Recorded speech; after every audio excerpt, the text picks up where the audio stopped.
How to add an admin to a Facebook page on Android. This tutorial shows you how to give someone admin access to your page in just a few steps.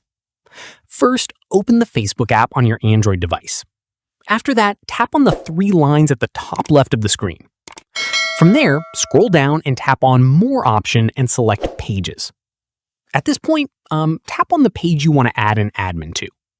And you can switch up to that page by tapping on Switch. In the next step, tap on your profile.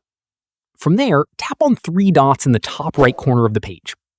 At this stage, go ahead and tap on Page Status. Following this, scroll down and tap on Manage Admins.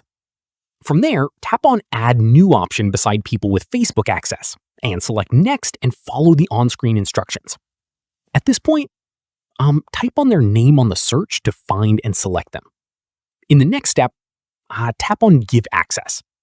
Following this, enter your password to confirm it up and verify the change. From here, the person will receive a notification letting them know they've been added as an admin to your page. Finally, keep in mind that admins have full control over the page, including the ability to remove other admins, so only grant this role to someone you completely trust. And that's it. If this guide helped you add an admin to your Facebook page, give it a like, subscribe for more Android tutorials, and tap the bell icon for updates.